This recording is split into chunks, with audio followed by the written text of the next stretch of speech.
अस्सलाम वालेकुम नाज़रीन। आज की इस वीडियो में हम आपके सामने रखेंगे 3 मुख्तलिफ खबरें, उन पर राय देंगे और आपको आगाह करेंगे कि आखिर हो क्या रहा है। 3 अहम डेवलपमेंट्स हुई हैं आज के रोज और तीनों का ताल्लुक सुप्रीम कोर्ट ऑफ पाकिस्तान से ही है। सबसे पहले अगर बात करें तो जस्टिस काजी फायज ईसा के खिलाफ जो क्यूरेटिव रिव्यू यानी नजरसानी दरख्वास्तें दायर की गई थी साबका दौरे हुकूमत में, उन पर काफी ज्यादा डेवलपमेंट होती नजर आ रही है। उस पर आपको डिटेल में बताएंगे और उसके बाद बात करेंगे आइन के आर्टिकल 63A, जिस हवाले से एक रेफरेंस भेजा था साबका दौरे हुकूमत में इमरान खान साहब ने सुप्रीम कोर्ट में, और उस पर सुप्रीम कोर्ट ने अपनी राय दी थी और उस राय में सुप्रीम कोर्ट ने जो मुनहरिफ अरकान है उनका वोट शुमार न करने का फैसला दिया था, राय दी थी। अब उसके खिलाफ एक नजरसानी दरख्वास्त सुप्रीम कोर्ट में आ चुकी है जो कि एक नई डेवलपमेंट है आज की। उसके बाद एक और अहम और दिलचस्प खबर है जो कि अफसोसनाक भी है। सुप्रीम कोर्ट पर रात गए एक साइबर हमला हुआ है। हम आपको बताएंगे कि किसने सुप्रीम कोर्ट की जो ऑफिशियल वेबसाइट है उसको हैक किया है। काफी दिलचस्प सूरत हाल है और काफी अफसोसनाक भी। सबसे पहले आते हैं हम, आज की जो सबसे अहम खबर है वो है जस्टिस काजी फायज ईसा के खिलाफ जो क्यूरेटिव रिव्यू। ये आपको सबसे पहले बता दें कि क्यूरेटिव रिव्यू आखिर होता क्या है। जो जस्टिस काजी फायज ईसा है उनके खिलाफ साबका दौरे हुकूमत में एक रेफरेंस सुप्रीम कोर्ट में भेजा गया, सुप्रीम जुडिशल काउंसिल में भेजा गया, और उस रेफरेंस के खिलाफ जो सुप्रीम जुडिशल काउंसिल ने अपनी राय दी थी, नोटिस जारी किया था जस्टिस काजी फायज ईसा को, उन्होंने उस जो सुप्रीम जुडिशल काउंसिल का फैसला था उसको चैलेंज किया था सुप्रीम कोर्ट ऑफ पाकिस्तान में और कहा था कि ओपन कोर्ट में इनकी दरख्वास्त पर समाअत की जाए। और अदालत ने बिलाखिर एक लार्जर बेंच और उसके बाद फुल कोर्ट तश्कील दिया था। ताहम वो फुल कोर्ट तमाम जजेस पर मुश्तमिल नहीं था, सिर्फ 10 जजेस सुप्रीम कोर्ट के जो थे वो उस बेंच में शामिल थे और उनके ऊपर एक तवील दौर चला समाअतों का। जस्टिस काजी फायज ईसा ने भरपूर अपना जो केस है वो प्लीड किया। इसके अलावा मुख्तलिफ जो वकला तंजीमें थी वो भी जस्टिस काजी फायज ईसा के हक में सामने आई और उन्होंने भी अपने दलाइल दिए। ये तमाम जो तफसीलात हैं इनसे आप ऑलरेडी ही आगाह हैं। बुनियादी जो इसकी बात है वो ये है कि सबसे पहले जो फैसला आया था सुप्रीम कोर्ट का, जो 10 रुकनी बेंच का फैसला था, उसका वो 7-3 की शरह से आया था। आप कह सकते हैं कि 3 जजेस ने ये फैसला दिया था कि उनको जो रेफरेंस है उसको क्वाश किया जाए, उसको कलअदम करार दिया जाए, जबकि 7 जजेस ने रेफरेंस को कलअदम तो करार दिया था लेकिन साथ साथ जो मामला था वो एफबीआर को भेजने का भी फैसला दिया था, जिसके खिलाफ उस वक्त जो जस्टिस काजी फायज ईसा है, उनकी अहलिया और दीगर जितने भी फरीकैन थे इस मुकदमे में, मुख्तलिफ बार काउंसिल्स, बार एसोसिएशंस, उन सब ने रिव्यू फाइल किया था, क्योंकि सुप्रीम कोर्ट के फैसले के खिलाफ अपील नहीं, सिर्फ नजरसानी दरख्वास्त या रिव्यू ही फाइल हो सकता है। और वो रिव्यू काफी देर उस पर भी समाअत होती रही और आखिरकार जस्टिस काजी फायज ईसा को वहां से अच्छी खबर मिली, सुरखरू हुए जस्टिस काजी फायज ईसा। और जो 7 जजेस जिन्होंने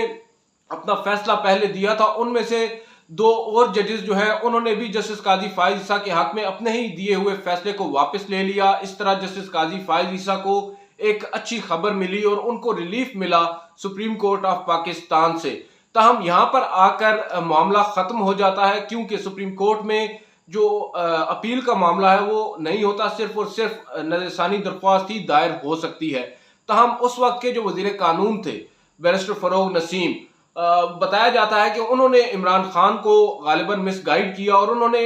जो उस वक्त की हुकूमत थी उनकी जानिब से एक क्यूरेटिव रिव्यू सुप्रीम कोर्ट में फाइल करवाया। क्यूरेटिव रिव्यू बेसिकली एक टेक्निकल आप कह सकते हैं टर्म है। ये नजरसानी दरख्वास्त पर एक दफा फिर नजरसानी दरख्वास्त का ये एक मामला होता है और इस पर सुप्रीम कोर्ट बरमला कह चुकी है कि जो क्यूरेटिव रिव्यू है उसको हम लोग एंटरटेन नहीं करेंगे। बहरहाल वो जो क्यूरेटिव रिव्यू है वो सुप्रीम कोर्ट में फाइल तो हो चुका था लेकिन अब तक उसके ऊपर समाअत नहीं हुई, वो मुकर्रर ही नहीं किया सुप्रीम कोर्ट ऑफ पाकिस्तान ने। उसकी एक गालबन वजह यह भी है कि ये रिवायत नहीं रही कि क्यूरेटिव रिव्यू पर भी सुप्रीम कोर्ट समाअत करे। अब इसके ऊपर आज डेवलपमेंट ये हुई है कि आज सुप्रीम कोर्ट में जब वजीर कानून जो आजम नजीर तारड़ साहब हैं वो आए, वहां पर सुप्रीम कोर्ट बार एसोसिएशन के सदर एहसन भोन और पाकिस्तान बार काउंसिल के वाइस चेयरमैन ने उनके सामने ये मुतालबा रखा कि जस्टिस काजी फायज ईसा के खिलाफ दायर जो क्यूरेटिव रिव्यू है साबका दौरे हुकूमत में, उनको मौजूदा हुकूमत वापस ले। जिस पर आज आजम नजीर तारड़ साहब ने भी इनसे वादा किया और इस बात का इरादा किया है कि वो इस मामले को वजीर आजम पाकिस्तान शहबाज शरीफ के सामने रखेंगे और उसके साथ साथ जो काबीना का आइंदा होने वाला इजलास है उसमें भी इस मामले को उठाएंगे। इससे तासुर यही मिलता है कि अब ऐन मुमकिन है मौजूदा हुकूमत जस्टिस काजी फाइज ईसा के खिलाफ दायर जो क्यूरेटिव रिव्यू है उनको वापस ले ले, क्योंकि मौजूदा हुकूमत को भी इस बात का बखूबी इल्म है कि जस्टिस काजी फाइज ईसा आइंदा आने वाले चीफ जस्टिस भी हैं, तो इनको नाराज करना भी अब उनके लिए शायद आप कह सकते हैं कि मुनासिब नहीं होगा। यही वजह है कि इमरान खान साहब साबिक वजीर आजम पाकिस्तान ने भी अपनी गलती का एतराफ किया है। उन्होंने भी कुछ मीटिंग्स के अंदर ये बात कही है कि उनको भी मिसगाइड किया गया था। उस वक्त के जो वजीर कानून थे, बताया जा रहा है बैरिस्टर फरोग नसीम का ये बेबी था जो जस्टिस काजी फाइज ईसा के खिलाफ जो एक रेफरेंस तैयार किया गया था, इसमें सारा जो इल्ज़ाम ठहराया जा रहा है वो सारा मुर्द इल्ज़ाम इसमें बैरिस्टर फरोग नसीम जिनका ताल्लुक MQM से है उन पर ही इसका सारा ओनस आ रहा है। और साबका वजीर जो है फवाद चौधरी वो भी इस मामले पर वजीर कानून पर ही इल्ज़ाम दे चुके हैं। वजीर आजम इमरान खान भी इस पर बात कर चुके हैं। तो अब तासुर यही मिल रहा है कि इमरान खान भी नहीं चाहते थे कि जस्टिस काजी फाइज ईसा के खिलाफ रेफरेंस जाए, और अगर वो जो उन्होंने रेफरेंस दायर किया है वो भी उनको गलत आप कह सकते हैं कि उनको अपडेट किया गया था, उनको मिसगाइड किया गया था। जबकि उस वक्त के जो अटॉर्नी जनरल थे उन्होंने भी इमरान खान साहब को समझाया था और ये बताने की कोशिश की थी, लेकिन उनको समझ नहीं आई थी। बहरहाल अब इमरान खान भी इस बात से मुत्तफिक हैं कि वो फैसला उनका गलत था। इसके बाद आते हैं दूसरी खबर पर। दूसरी आज की अहम खबर यह है कि आइन के आर्टिकल 63A की तशरीह का मामला सुप्रीम कोर्ट में काफी अरसा चलता रहा। हाल ही में जब इमरान खान साहब की हुकूमत भी घर को गई है उस दौरान भी ये केस चलता रहा। उसके बाद भी सुप्रीम कोर्ट में ये इमरान खान साहब ने ही रेफरेंस भेजा था कि जो मुनारिफ अरकान है उनके खिलाफ सुप्रीम कोर्ट से वो राय लेना चाहते थे, और उन्होंने एक रेफरेंस भेजा जिस पर सुप्रीम कोर्ट ने भी राय दी और सुप्रीम कोर्ट ने जो मुनारिफ अरकान है उनका वोट शुमार न करने से मुतालिक अपनी राय दे दी। जिस पर आज जो हमारे पास इतलात हैं, जो हमारे पास इंफॉर्मेशन है, उसके मुताबिक सुप्रीम कोर्ट बार एसोसिएशन ने एक मरतबा फिर सुप्रीम कोर्ट का जो फैसला है उसको चैलेंज किया है, एक नजरसानी दरख्वास्त दायर की है और ये कहा है कि अदालत की जो राय है वो आइन के मुनाफी है और खिलाफ आइन ये फैसला है। अदालत को ये राय अपनी वापस लेना होगी और अदालत को लेनी चाहिए, अदालत को नजरसानी करनी चाहिए अपने फैसले पर। उन्होंने कहा है कि मुनरिफ अरकान का वोट शुमार न करने से मुतालिक जो पैराग्राफ है वो वापस लिया जाए, क्योंकि जो आइन का आर्टिकल 63A है उसके अंदर मुनरिफ अरकान की जो सजा है वो सिर्फ और सिर्फ उनको डी-सीट करना है, ना कि उनसे वोट का हक भी छीन लेना। ये एक अहम डेवलपमेंट है, क्योंकि अब भी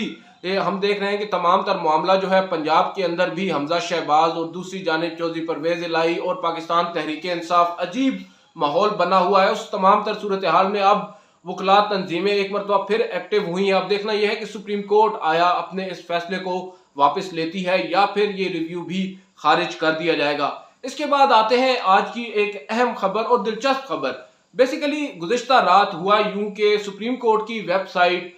जिस पर आपको सब दोस्तों को ये बता दें कि सुप्रीम कोर्ट की जो वेबसाइट है उस पर हम साफी लोग जो सुप्रीम कोर्ट को रोजाना की बुनियाद पर कवर करते हैं, हम आए रोज वहां पर जाकर मुख्तलिफ जो मुकदमात हैं उनकी तफसीलात मालूम करने के लिए स्क्रॉलिंग करते हैं, मालूम करते हैं कि कल कौन कौन से अहम मुकदमात समाअत के लिए मुकर्रर हैं, कौन कौन से अहम फैसले आए हैं और मुख्तलिफ जो अहम नोयत के मुकदमात हैं उनका स्टेटस जानने के लिए भी सुप्रीम कोर्ट की वेबसाइट पर काफ़ी रहनुमाई मिलती है। और मुख्तलिफ जो लोग हैं, जो साइलीन हैं, उनके लिए भी काफ़ी अब अपग्रेड कर दी गई थी हालिया कुछ आप कह सकते हैं महीनों में इस वेबसाइट को। गुज़िश्ता रात ऐसा नजर आया है कि एक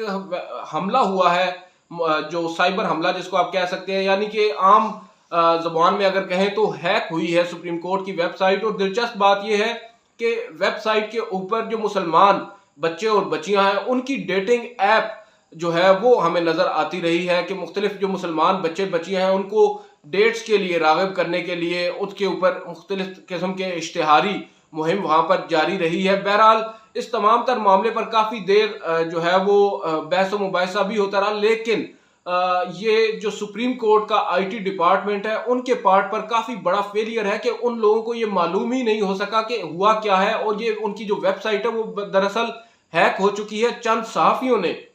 जब सुप्रीम कोर्ट के आईटी डिपार्टमेंट को इस बात से आगाह किया तो उन लोगों को होश आया और उन लोगों ने फिर उस मवाद को हटाया और अपनी जो वेबसाइट है उसको दोबारा से रिकवर और सिक्योर किया। जी, ये क्योंकि एक लिहाज से अहम और दूसरी जानिब अफसोसनाक सूरत हाल इस वजह से है कि जो सुप्रीम कोर्ट की वेबसाइट है उस पर काफ़ी हसास नोयत की मालूमात भी वहाँ पर है। मुख्तलिफ जो अहम मुकदमात हैं उनका जो तमाम डेटा है वो भी सुप्रीम कोर्ट की वेबसाइट पर मुयसर है, और मुख्तलिफ किस्म की रिपोर्ट्स भी वहाँ पर होती हैं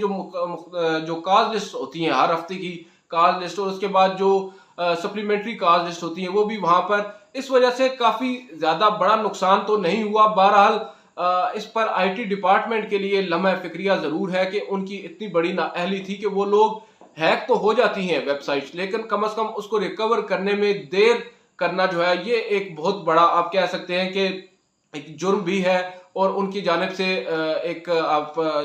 ये भी कहा जा सकता है कि उनकी जानिब से गफलत बरती गई है जिस पर उनसे सुनवाई भी जरूर होनी चाहिए। ये आज की खबरें थी सुप्रीम कोर्ट की, और अब देखना यह है कि आइंदा आने वाले दिनों में क्या हो रहा है, क्योंकि कल हमें मालूम पड़ा है कि ख्वाजा हारिस पाकिस्तान तहरीक इंसाफ की जानिब से एक सुप्रीम कोर्ट में दरख्वास्त दायर करने जा रहे हैं जो नैब कवानीन के अंदर जो तरमीम की हैं मौजूदा हुकूमत ने, जिससे बज़ाहिर नज़र यही आ रहा है कि बेनिफिशरी हैं मौजूदा हुकूमत, ना सिर्फ पाकिस्तान मुस्लिम लीग नवाज बल्कि जो इत्तेहादी जमातें हैं वो भी बेनिफिशरी हैं, उनके जो मुकदमात हैं वो भी ख़त्म होते दिखाई पड़ रहे हैं। उस पर अब हमने जैसा कि गुज़िश्ता रोज़ आपको बताया था कि पाकिस्तान तहरीक इंसाफ ने नवाज शरीफ के साबका वकील ख्वाजा हारिस को हायर किया है, उनकी खिदमात हासिल की हैं, और अब बताया जा रहा है कि वो अपने ड्राफ्ट पे काम मुकम्मल कर चुके हैं। एन मुमकिन है कल ही वो सुप्रीम कोर्ट से रुजू कर लें। अब देखना यह है कि सुप्रीम कोर्ट इसमें किस हद तक रिलीफ देती है। ख्वाजा हारिस ने अगर ये केस पकड़ा है तो एन उनको भी यकीन है